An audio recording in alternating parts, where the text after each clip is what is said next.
Ukraine யுத்தத்த நிறுத்துற வழி எனக்கு தெரியும் அப்படின்னு சொல்லி திடீர்னு ஒரு சவுண்ட். அடப்பாவி மனுஷா! இம்புட்டு நாளா எங்கடா இருந்த? அப்படின்னு ஒரே குழப்பம் நமக்கெல்லாம். சரி எதுக்கும் இருக்கட்டும். எவன் தான் இந்த சவுண்ட போடுறான்? நமக்கு தெரியாம உலகத்துல புதுசா எந்த நாடு உருவாச்சு? அப்படின்னு எட்டி பார்த்தோம்னா, நேட்டோவோட சீஃப். அட திருட்டு பயலே! பத்த வச்சு கொழுந்து விட்டு எரிய வைக்கிறதே நீங்க தானே! அண்ணன் அமெரிக்காவே நிறுத்துறேன் அப்படின்னு அடம் பிடிக்கும்போது, இல்ல அமெரிக்கா நீ தப்பா முடிவெடுக்கிற. இது ரஷ்யாவுக்கு மைலேஜ குடுத்துரும் அப்படின்னு சொல்லி வண்டிய ரிவர்ஸ் கியர் போட்ட பயல்ல இவன் அப்படின்னு ஒரே ஆச்சரியம். சரி ரைட்டு. இப்படி வந்து நேட்டோ சொல்லுதுன்னாலே யாரையோ வம்பிழுக்க போறான். குறிப்பா நம்மள வம்பிழுக்கிறதுக்கு அதிக வாய்ப்பு இருக்கு அப்படின்னு யோசிச்சு முடிக்கிறக்குள்ள சொல்ட்டாய்ங்க. 100% வரி போடப் போறேன். இ 2வது முறை தடையில நீ தப்பவே முடியாது அப்டின்னாய்ங்க.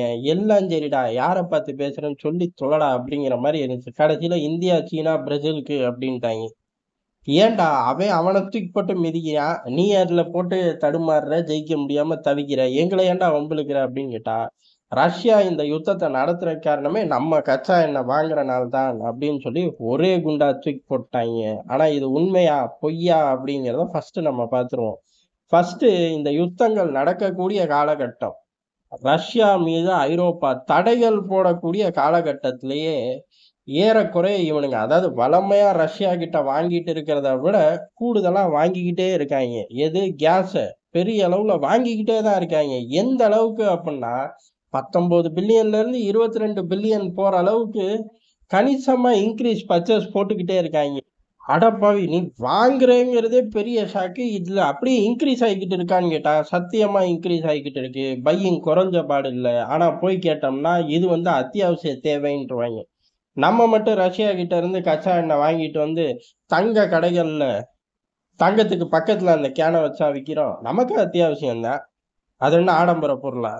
தங்கமே அத்தியாவசிய லிஸ்ட்ல வந்து போச்சு. அது ஒரு பக்கம் இருக்கட்டும். இருந்தாலும் அப்படிதான் பேசுறாய்ங்க.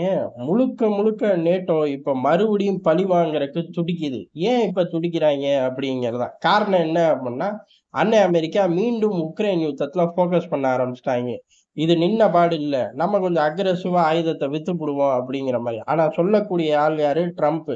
அவரு இப்ப ஆயுதத்த வித்துப்புடுவோம்னு அக்ரெசிவா சொல்ற மாரி, ஏற்கனவே பல பில்லியன் எங்களுக்கு குடுக்கணும். எப்ப குடுக்குற? எவ்வளோ எழுதி தரேன்னு கேட்டாரு. அதுல இதையும் சேர்த்துக்குவாரு. அதுலலாம் மாற்றுக்கிறதே கிடையாது. எப்ப? 10 நாள் போடு தலைவா. தலைவன் பேச்ச மாத்திருவான். அப்ப ஐரோப்பாவுக்கு இருக்கு வேடிக்கை அப்படிங்கிற மாரி. இருந்தாலும் இந்த காலகட்டத்துல, இப்ப அமெரிக்கா கொஞ்சம் தீவிரத்த காட்டுது. இந்த காலகட்டத்துல ஆயுத ஃப்ளோ வந்துரும். அமெரிக்கா ஆயுத ஃப்ளோ வந்தா மட்டும் தான் ஐரோப்பா வாய் பேச முடியும். ஐரோப்பாவா குடுத்து வாய் பேச முடியுமான்னு கேட்டா, அவன் சலங்கைய கட்டி ஆடுவான். நான் ஊரு பூரா நொல நாட்டியம் பேசுவேன் அப்படிங்கிறது தான் ஐரோப்பாவோட ஒரே புத்தி.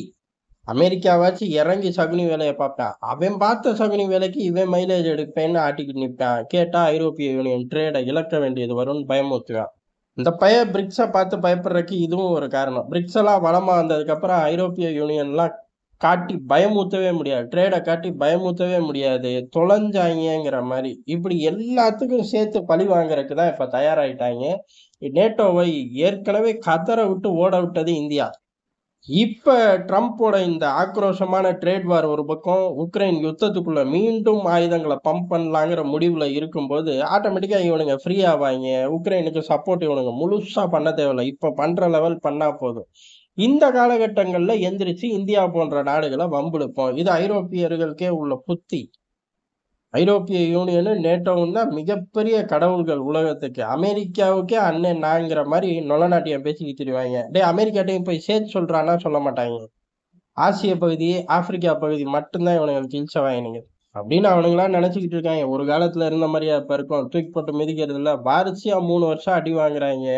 அப்படி இருந்தும் புத்தி வராம இந்தியாவ மீண்டும் ஐரோப்பா வம்பிழுத்து பாக்குது. நமக்கு தெரிஞ்சு நம்ம இந்த டேட்டாக்கள தூக்கி போடுவோம். திருப்பி சரண்டர் ஆகணும். இதுக்கு நடுவுல ட்ரம்ப் ரிவர்ஸா போயிட்டாரு அப்படின்னா, ஒட்டுமொத்தமா கால்ல விழுவாய்ங்க. நேட்டோவோட பொதுச் செயலாளருக்கு பெரிய உலகத்துக்கே பொதுச் செயலாளர்ன்னு நெனப்பு வந்துருச்சாட்டுக்கு. 100% வரிய விதிப்பேன் பாத்துக்க என்னோட 2வது முறை தடைகள்ல அப்படின்னு சொல்லி கெத்தா பேசுறதாக நெனப்பு. ஃபுட்டேஜுக்கு வேணா கெத்து தெரியலாம். ஆனா ஃபீட் ஆன் கிரவுண்டுக்கு சத்தியமா தோத்து போவாய்ங்கங்கிறது தான் எதார்த்தமான உண்மை.